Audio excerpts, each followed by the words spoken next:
Good morning, Bitcoiners. I hope you're doing well. I'm loving my life. Who could complain? It's impossible. Who could complain? The world is too funny. It's not possible. I hope you're all doing well. Let me see what the comments are saying. Well, we got a Rumble audience, but still no confirmation on the YouTube, folks. Whenever. Made it. Nice, CB. Nice.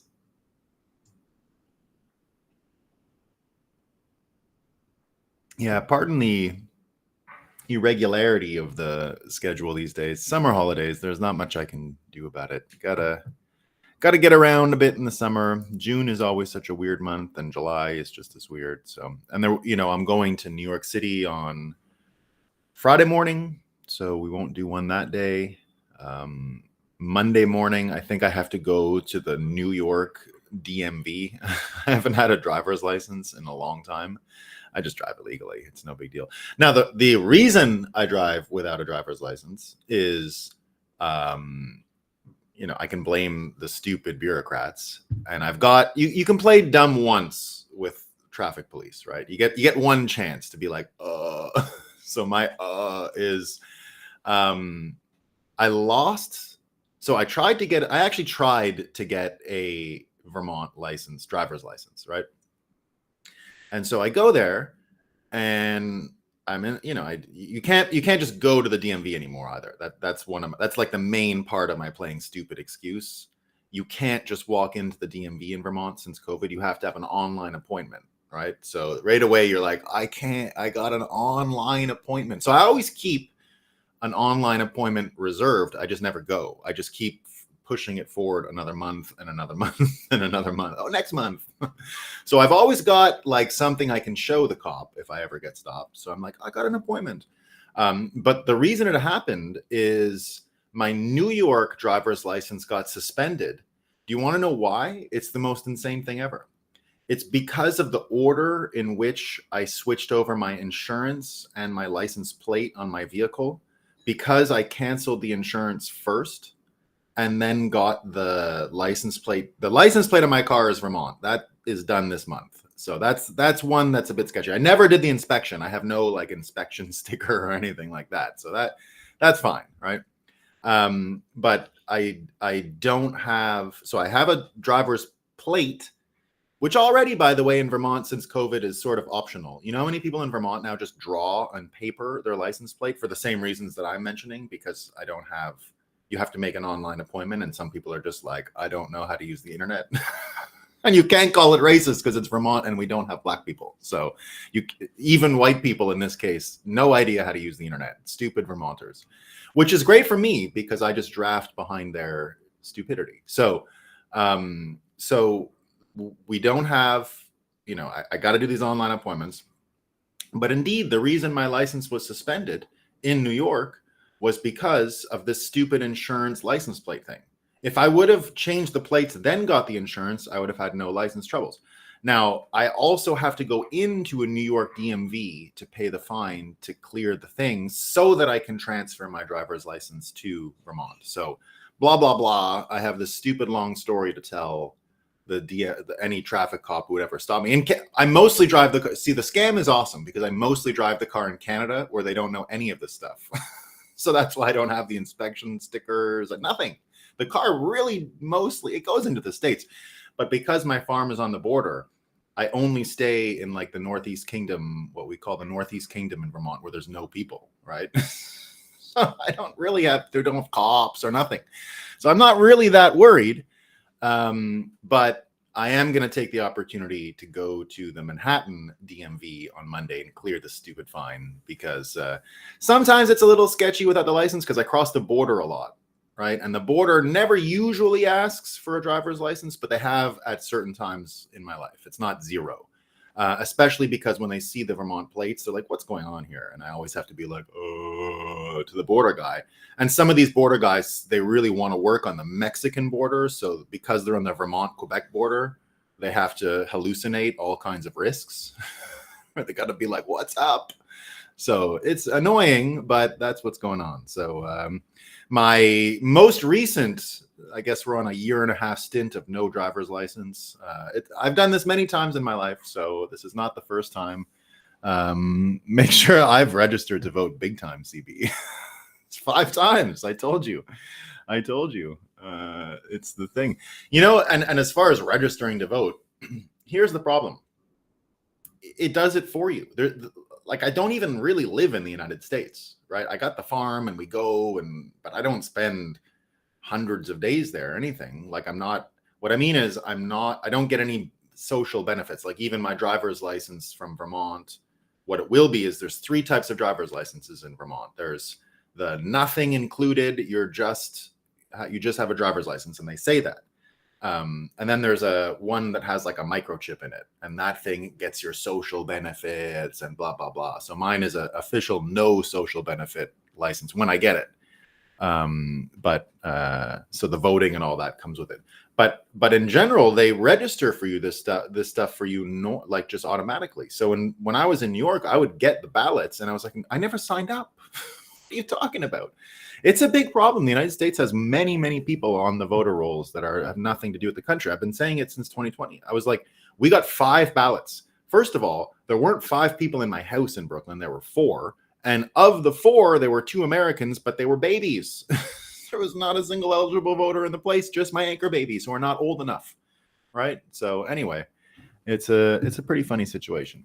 But let's first acknowledge, before we go on with boring stuff about my driving without a license and all these things, let's acknowledge we had a beautiful sunrise today. I mean, it was really one of the top ones ever. When it's nice and warm like this, you get these amazing sunrises. So especially when there's like a hurricane in the air or something, some of the best sunrises I've ever caught here on the East Coast are, unfortunately, when you've got huge storms out in the Atlantic or wherever the sun is coming from. The storm that we have is not out in the Atlantic, but still humidity's in the air. So we got an amazing, amazing sunrise this morning. I was happy to see it when I woke up. And guess what? Bitcoin's running. We're doing great. We got nothing else to worry about, right? Sun's up, Bitcoin's running. Let's talk about all the stupid shit. All right. I told you we had storms coming, but guess what, guys? It's hot again. It's so hot. You wouldn't know where it's hot. You wouldn't believe where it's hot this time. Guess where it's hot? Guess. The desert. It's hot in Nevada. Nevada and Vegas are hot. You're going to see it's a mystery. I'm going to read some headlines here, and you're going to be like, people are like, oh my God, I can't believe that Death Valley is hot. Guess what? People died of heat recently in Death Valley. Oh my God.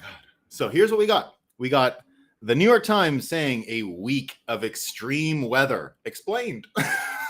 They're explaining it to us. And then they start with July, right? July. They could have ended it there. A week of extreme weather explained. July. No, they went further, okay? A week of extreme weather explained. July has brought, surprisingly, a record-breaking hurricane, early season wildfires, and triple-digit temperatures, right? This guy's name is Judson Jones. I don't believe that's a real name. Judson Jones, a meteorologist and reporter, cleared up the connections between the events. I don't get it. It's July. What's happening? That doesn't make any sense. No. Oh, and you got to check this one out too. So at the same time that this big storm, remember the one that came early and it grew faster because they know exactly the rate of increase of storms over 150 years. Of course, they've been measuring the rate of change inside of hurricanes. They've been running calculus inside the wind vectors of hurricanes for 150 years at least. Come on. All those people in the Caribbean, what do you think they were doing 200 years ago? What's the rate of change of this hurricane? I don't know. Let's measure it, right? So you got that going on. That was the big data point 2 weeks ago. But here's the funny contrast. There hasn't been a single storm, tropical storm or typhoon emerge out of the Pacific. So I've been in Hong Kong at this time of year in my life. I've been caught in a million typhoons in Asia. I don't know what's up. I get caught in them all the time. And so I don't know if you know this, but Hong Kong just gets hit like every 2 weeks by one of these, either tropical storm or typhoon. I mean, it's really common in Hong Kong. It just happens to be on the road. There's big sirens. They're always watching out for tropical storms. It really happens a lot there. Except this year, they haven't had one, zero. And it's the first time in forever that's happened. So while everyone's like the Atlantic, the hurricane that was the fastest and all that, something that is actually unprecedented and completely record-breaking, which is zero storms in the Pacific until now, is not, you're not hearing about that. That's not in the news. They can't say, it's July, right? No storms, it wouldn't work. Okay, here's some fun stuff. It gets even funnier. It's not just a week of extreme weather explained. There's more, right? This is the Death Valley one. Tourists still flock to Death Valley amid searing U.S. heat wave, blamed for several deaths. We got more. Severe heat. This is the Washington Post. Severe heat wave in the West is making history, everyone. It's making history. It's July, and it's 100 degrees in Nevada. How much longer will they continue? Will it continue? They ask. They're doing the same thing as Canada. When will it end? Well, at least Canada said never, right? Remember that a couple weeks ago? When will the heat end? Never. Here it's a big mystery. When will it continue? How long will it continue? We don't know. We just don't know, right? Washington Post, living in mystery. This is great too. This is from the Reuters. Record temperatures scorch U.S. West as Americans sweat through extreme heat. So it's severe heat. Americans are scorched. Searing heat. Those are the three I've read so far. We got more. We've been scorched. We've been seared. We've been sizzled now. June, remember June, right? Sizzles. June sizzles. This is from the Associated Press. June sizzles to 13th straight monthly heat record. Spring may end soon, but dangerous heat won't. You're all going to die. So we got sizzling, we got scorching, we got severe, and we've got searing. Okay. What else do we got? Much of Western U.S. is broiling under record-breaking heat. So this is from the New York Times now. So now we're broiling. Much of U.S. is broiling. Broiling, sizzling, searing. Are we getting cooked like a steak here? What's going on? It's the weather is cooking us, guys. We're searing. We're broiling, right? Let's see if they can get, how many more adjectives can they get? I got another one. Associated Press. Torrid heat bakes. Okay, the torrid heat bakes millions of people in large swaths of U.S., setting records and fanning wildfires. We're torrid heat baking. We're searing. We're scorching. What was the other one that I had? Sizzling. All right, the sizzling one is good. Searing. I forgot about searing. And this one's also good. This is a new one. Scorched. All right, but it's not the people. Okay, this headline is from the Associated Press, guys. Okay, scorched by history.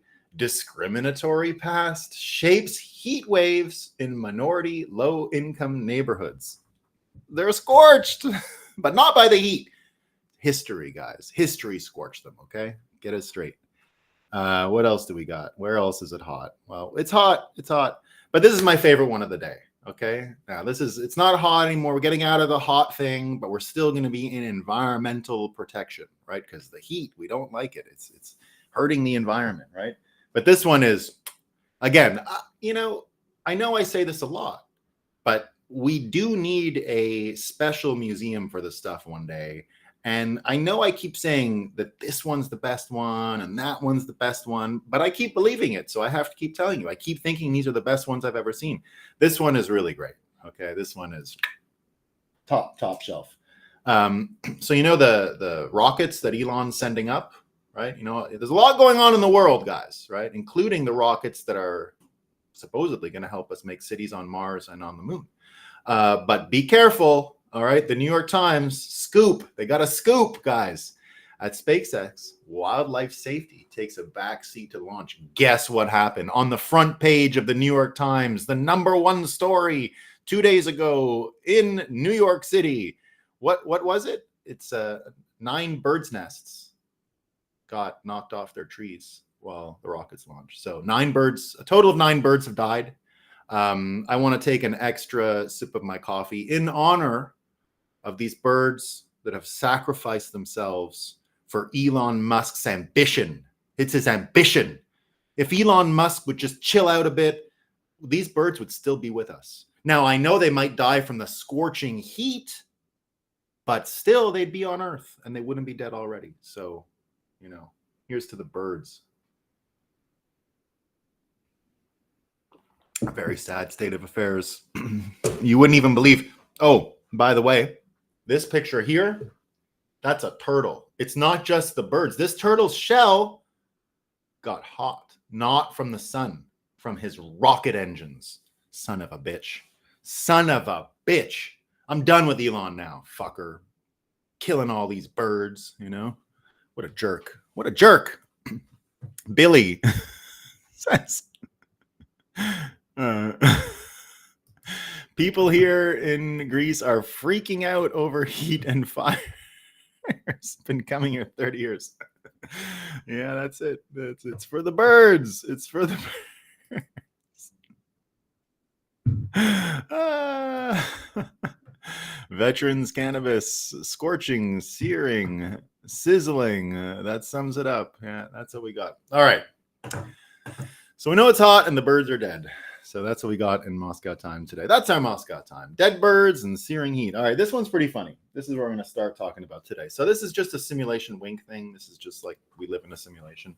These are weird coincidences, but or maybe they're not. Maybe it's just political stuff. But last night, Joe Biden gave Stoltenberg, the NATO guy, a Medal of Freedom or something. But weirdly, Putin gave Modi in India a medal yesterday too. So both of these guys, we can call them belligerents in World War III, right? Putin and the Axis people, or whatever they call them this time. I call them the Gs instead of the Axis, the Chinese group. So I don't know, who knows? It's just a fun name. But the medals and the contrast here between NATO and India is pretty interesting. And it's what we're going to talk about today, because who are these belligerents in World War III, right? We've talked about it a few times. We've talked about NATO. We've talked about the allies, and that's our theme, right? NATO, not really a group of allies, more like the all-lies. And I've been using this play on words for a little while. I find it fun. But before we get into the belligerents and stuff, I just want to read you a few things so this Biden thing was supposed to be to like reassure everyone, and it was supposed to be him projecting power as a G7 NATO leader, talking about world peace, and Zelensky is in America for this and getting the medal and all this stuff. So he comes out and he says, Ukraine can and will stop Putin, right? That was one thing he said. What else did he say? Well, when he was giving the medal to Stoltenberg, he called him a wigger, or at least that's what people heard, because you can't really understand him anymore, right? So he said wigger. He was trying to make a joke about Stoltenberg's wife, right? And kind of didn't come out right. And if you take what Mario Nawfal and other people are reporting, what people thought they heard, because now everyone, because he's stammering and is like what Trump said, we can't understand what he's saying, and maybe he can't understand either. Because of this, people are sort of filling in the blanks, right? And so I would say the wigger one is filling in the blanks. But this is what Mario Nawfal wrote about what they thought he said and what people are saying. Footage of Biden's NATO address went viral when people thought he said, I realized I was effing fucking your wife. Pardon the swear. In fact, he said, I realized I was talking to your wife. So everyone heard I was fucking your wife. So I didn't go for him very well there. And none of it made any sense. A lot of people have been laughing about all the stuff he said. Some people said he called Ukraine urine.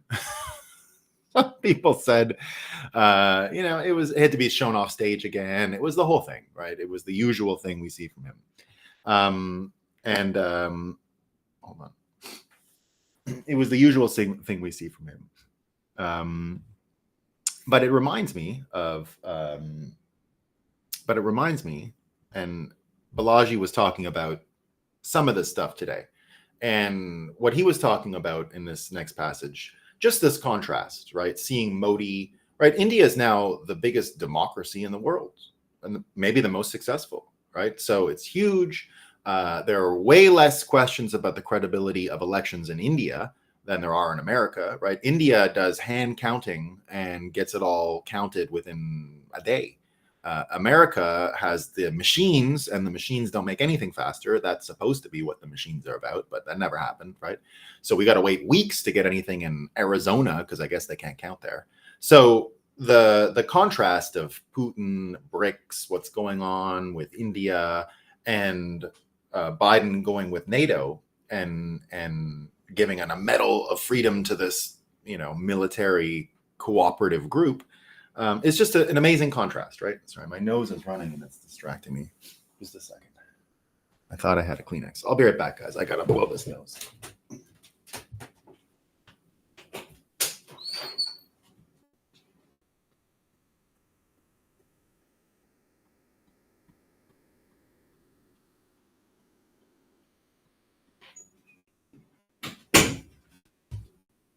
So,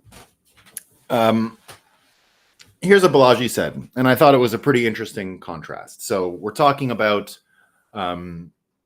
India, the democracy, and NATO. Now, he doesn't even mention any of these names in his description, but it's kind of what's going on, right? So he says, things are weird because the regime has more control over the state and less control over the network than ever before. For example, it can ram through show trials because it controls the state. But then those show trials get exposed online because it can't control the network.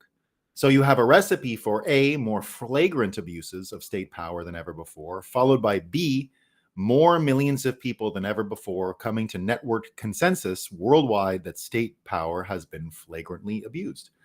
I don't have the bird flu, guys.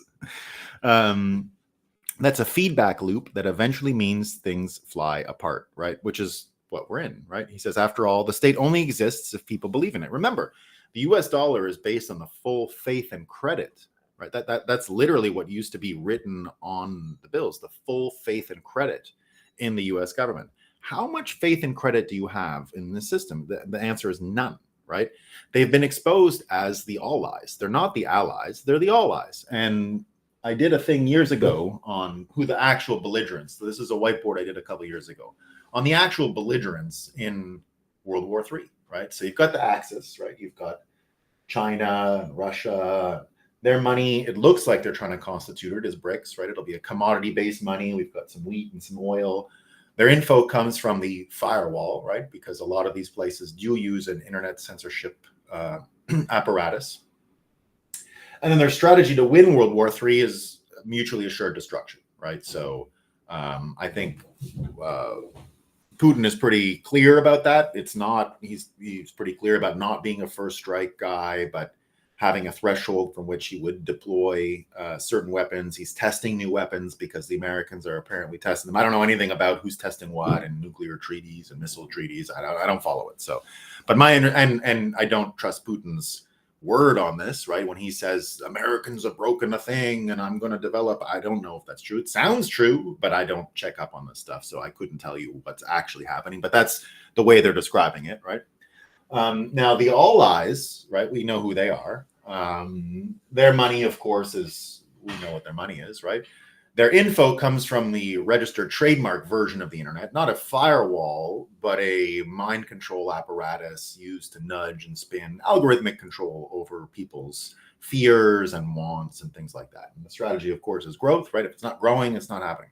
Now, the third group, and that's Bitcoiners, and that's this network state that Balaji has been alluding to. And that's because we're not bound by any physical region. We're not stuck with these ridiculous forms of money. Our information is probably the only useful data and credible data on Earth, right? No other data is useful anymore. There is no data that's good because the money is broken, the incentives are broken. Therefore, any scientist with a boss is untrustworthy. Any financier is also untrustworthy because the markets can be manipulated from a data point of view pretty simply, right?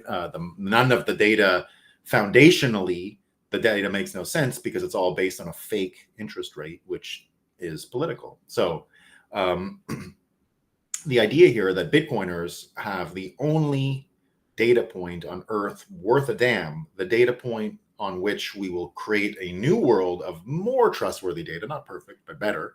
And that's what's happening on the Bitcoin blockchain. So we mine our information, right? We don't use a firewall, or we don't use internet. We don't have a ton of information we can go on, but whatever's happening on the Bitcoin blockchain is enough for us, right?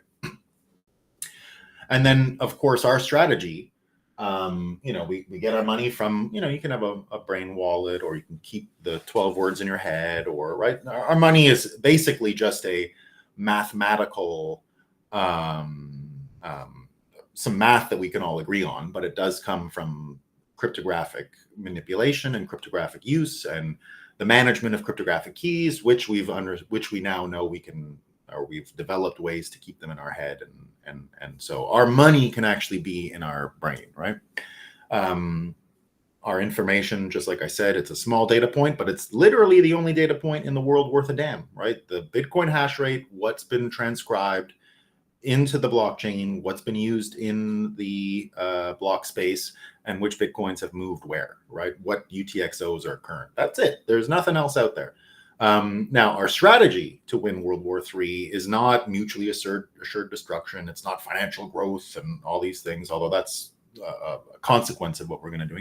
It really is that our spirit, our fortitude, our ability to navigate all of these lies, all of the brainwashing, all of the toxic levels of propaganda that are aimed at the brains of American citizens in particular, but Europe is just as stupid and saturated in this kind of stuff. Our way out is to be strong enough to navigate this stuff and not let it bother us. Still laugh, still have a good time, and make sure that we see this as just the ending of an old world and it doesn't get us down, let's say, right? And indeed, the more we move forward in this, the more ability we have to first check our predictions, right? Because Bitcoiners continue to live in the world we said we'd be in, right? We said 10 years ago it would look a lot like this, and here we are. So we've been doing this for a long time now, right? And we continue to be exactly on schedule. It's like the thing with the elections, right? I've been telling you it was in my book, The Bitcoiner's Guide to the US 2024 Elections. We've been talking about election credibility as a major issue for 3 years now, right? And for 3 years, we've been saying that election integrity is everything. And if we don't have credible elections, whatever we thought we were is not that. And so we don't have credible elections, so whatever we thought we were is not that. America is not what we thought it was. Just look what America First Legal is doing, right? We've seen that Brennan and Clapper, those are the two of the main 51 signatories to the Hunter Biden laptop scandal. We've got stuff because America First Legal is getting all of these documents compelled and freedom of information and all that stuff. And it turns out the DHS adopt covert influence campaign, and just listen to their language, right? They use trusted messengers to get the American people to feel, right? We've known this for a long time, but the whole manipulation is based on feelings, right? That's why the all lies it's not about data and about the truth. It literally is about provoking and implanting parasitic feelings inside of people that spread like a virus, right? These people are suffering from a type of psychological virus that spreads and is, are you a conspiracy theorist, or I believe the news, I believe the experts, and all these kinds of people. So the more and more this stuff comes out, right, the more and more people are learning to spot what's wrong and what ails us. And even more so, just think about the elections themselves, right? Imagine we've come this far and you still have people saying anyone who doubts the elections is a fascist or whatever. Anyone who doubts them is a fascist, right? But just imagine we have no way of auditing these elections. We have no way of showing how cheating is impossible, right? You'd think with all the questions swirling around, you'd have a bunch of people saying, this couldn't happen because of this. This couldn't happen because of that. That's not what's happening. That's not what's happening. There's nobody out there saying debunking any of the ways the elections could be manipulated. All I continue to see is more and more examples of how easy it is to scam the US elections. The machines look completely incredulous, right? So it's been long enough now that it's just impossible to even take these elections with any credibility. They are literally just the same as the show trials, just theater. And so we've seen Trump now and the Republicans try to do this thing over the past few days. And indeed, this is the main topic of the 2024 elections, along with Bitcoin. It's the ability for these elections to provoke any sort of confidence or to incite any sort of confidence in the result just isn't there. And I think no matter who wins, that's what's going to happen, right? The Democrats, if Trump wins, are going to say what they said in 2016. Total scam, no way to believe these elections, right? They're already saying that the Joe Biden age stuff is election interference, right? So that's what makes it all fun. But the all lies part of it, right? The amount of lying that goes on in order to make this thing perpetuate won't stop. Now you got Joe Biden saying that they could have primaried me. The party's behind me. They can come to the convention. They can challenge me at the convention. Well, RFK tried that. Remember that? And they totally scammed the rules on him then. So they're stuck in this whole thing where the lies have to go on top of the lies on top of the lies. And exactly as Balaji said, the feedback loop is so powerful now that I can't imagine within 2 months there'll be anyone left that will say this thing is credible at all, right? So Brett Weinstein talking about the DNC and RFK, he said the DNC would rather lose to Trump than win with RFK. Once one wraps one's mind around the fact, the rest becomes straightforward. The Democrat Party is an influence peddling operation. Elections are a periodic annoyance, and the mainstream press is employed by the racket, right? That's what's going on here. Now, because the mainstream press, he shouldn't call them the mainstream press anymore. We have to get away from it. They're the legacy news, right? So the legacy news, using this shitty version of the internet, can only continue to manipulate the last vestiges of the state, right? Just like Balaji said, network versus state. But again, Bitcoiners we're not subject to this, right? What we see is the US debt and the other parts of the credibility falling apart. Really, in the end, the growth part, right? So the strategy the allies have to win really does come down to pulling the wool over everyone's eyes, not just about the war, not just about elections. All of that serves the purpose of pulling the wool over their eyes about the money, right? And the money part is coming to an end as well. We're seeing everyone talk about it. Elon Musk says today, government spending is bankrupting America. So while he's not killing those 9 birds, and he hurt that turtle's shell, when he's not doing that, right, he's talking about elections being manipulated in America, and as well this.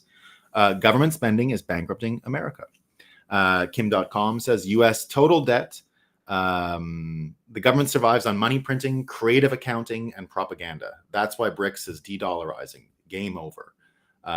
We've got Elon Musk, like I said, mentioning that thing, and just how bad the interest payments are. They're almost $1 trillion in interest now. So America simply can't afford this much longer, right? And now that we're here at this time and place, more than ever, Bitcoiners' ability to stay strong, not get rolled by the propaganda, not get angry, understand that the feedback loop is going to make it get even crazier, right? So while it looks like it's getting worse, it's actually getting better in some ways. And the more crazy the state starts to behave, the more show trials, the more absurd lies, the more of a consolidated grip over the state that they have, the more we're going to be ready to abandon everything that they control anyway. So we're setting up things in America to do exactly like Milei is trying to do in Argentina. We've got the Supreme Court giving us a predicate to basically get rid of the institutions that support the all lies. when you look at the Chevron case, at the bureaucracy case, things we've been talking about here for a long time, you're giving someone like Vivek a predicate, a roadmap on how to liquidate the U.S. federal government, USA Inc., right? So if we get rid of that, if we get rid of these things, if we continue to pile lies onto these institutions and see the action-reaction, the Newtonian physics of what's going on, you're going to have the feedback loop that Balaji is talking about. More and more people are going to break up. That's why we call it this, right? Break up with these U.S. institutions, break up with their mindset being anchored in U.S. dollars because they've thrown it away. It's like what Warren Buffett, this quote of Warren Buffett's going around on the internet. Warren Buffett says, we would get rid of inflation and U.S. debt in a second by saying that any congressman who votes for more than 3% increase of spending is not eligible for re-election. They would never do it again if that was the case. We've also seen people talking about, not just like guys like Warren Buffett, but tricks that you could use to get rid of Bitcoin, right? If the U.S. government or if the Fed said, okay, we're going to have a fixed supply and of the US dollar, we're not going to print like crazy anymore. We're not going to listen to Treasury. We're going to have discipline. Bitcoin, we would be dead. We would be gone. It would be over, right? If they could actually put discipline into the US dollar, discipline is even the wrong word. If they could put predictability into the US dollar, which is what they're supposed to do. If they could do that, we'd be done. But they can't do that. They're not capable. This thing is too broken. They have to get this. That's their only way to win, right? If they don't spend to win, it's over. And if they don't create this fake fiat economic expansion that could be measured in the increased money supply and the fake GDP and all these things, then the game's over. And so we're arriving at this point now where the feedback loop from elections and from food and from border security and all of these things are all coalescing at once so that people understand the whole thing is a scam and that they look over at people like Bitcoiners, right, who continue to be healthier, who continue to not care that the state is falling apart, that think it's kind of funny, right? It's kind of funny. Canada's failure is hilarious. Watching Justin Trudeau walk around as dumb as he is hilarious. Watching Stoltenberg crying while Biden messes up his words because he has dementia, saying he fucked his wife and he's a wigger is funny. Even if I know Joe Biden didn't say that, but he can't express himself. He doesn't make any sense. He's dying. And so when you hear him talk in public and they force him into these situations, it gets funnier and funnier. This is what I hoped and prayed for. This is actually what I wanted in 2020. I wanted a scam win and the guy they scammed to win to have an actual mental breakdown while he was president and then to stick him there so we can all see it. Now, you can't really predict where this thing's going. It's all so, but right now it looks like Joe Biden is going to stay. It could change in a day. I mean, I'm predicting he stays, but with not much confidence. I know the rules, and the rules are he's got to get going himself. He's got to choose it himself because he is the nominee, right? He's the nominee. And so he is sort of a supreme authority in consolidating that position, right? He has to make the choice. And so I don't think he's going to make it. Now, he might. I don't know. It looks like they're not fundraising anymore. They're having a huge internal fight, but it couldn't be better, right? All these journalists who are trying to save their ass have to start trying to play catch up now. Jake Tapper has to play catch up. His career's over otherwise, right? It's why I keep saying you need CBDCs. If we don't have CBDCs and UBI, well, I don't know about CBDCs. You need some kind of UBI because what are you going to do with all of these stupid journalists? What are you going to do with them in like a year when all this is over? They're all going to be done. No one's going to read any of this shit anymore. The Washington Post is dead. The New York Times are dead, right? No one's going to read this once we go through this change. So they can't come back from this. There's no way. The feedback loop is accelerating so fast now. And there's more and more people just spinning out, seeing that the people who understand this have very little adjustment, just like the people who maybe aren't Bitcoiners, but predicted that the US state would go through this crisis because they knew the elections were a scam in 2020, are sitting around and are not having an existential crisis. They're not having a mental breakdown. Their strategy is to hold fast and realize that the able people who have already understood this are already building an alternate system to run the world into a much better place. And so Elon Musk and all these people, I continue to think of World War III as individual, capable, high IQ, super effective people individually fighting against this, blob of centralized third-party expert citation, system. So here we are, winning. Spiral out, keep going. We're winning. We're doing great. All right. Nolan, we're headed to Vegas to see the dead and verify the heat.